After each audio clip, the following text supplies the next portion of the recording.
Hi, I'm Laura Hoy for Benzinga, and here's a look at what you can expect from the markets today, Tuesday, October 1st.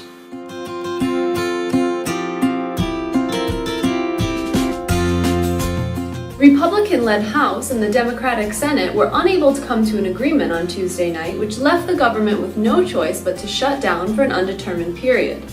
Most are expecting the shutdown to be short-lived, and markets responded calmly with the dollar maintaining most of its strength and the S&P 500 up 0.2%. The Japanese government has decided to go ahead with a planned sales tax increase which will take the country's tax from 5% to 8% in April.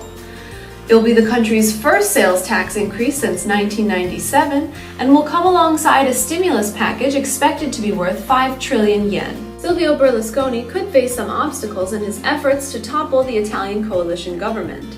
Although he's asked his People of Freedom ministers to resign, many are expected to support the current prime minister at a confidence vote on Wednesday.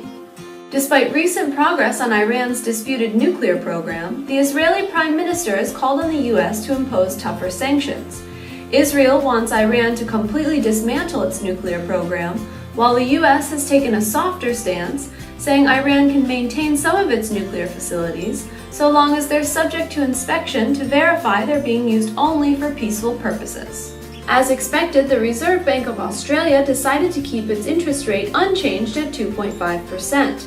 The bank said the effects of its earlier rate cuts still haven't trickled all the way through the economy. Asian markets were mostly higher on Tuesday. The Japanese Nikkei was up 0.20%, China's Shanghai Composite was up 0.68%, and the Shenzhen Composite was up 0.91%.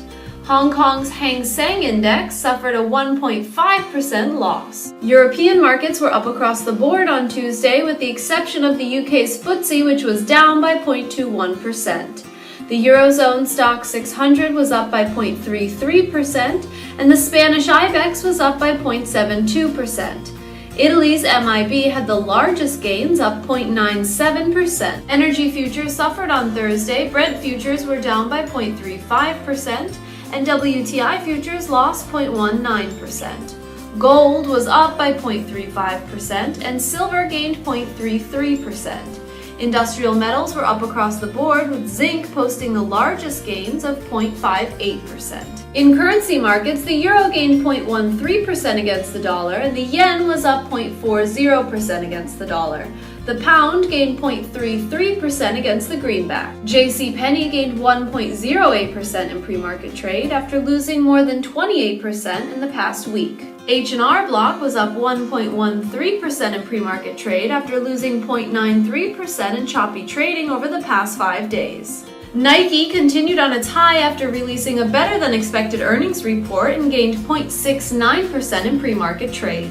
Citigroup lost 1.05% in pre-market trade as the company struggled through a legal battle for selling risky debt using misleading statements. Home Depot lost 0.73% in pre-market trade after falling 0.14% on Monday. Economic data due out from the U.S. is still expected to be released despite the government shutdown. From the U.S., we're expecting to see construction spending and the ISM Manufacturing Index.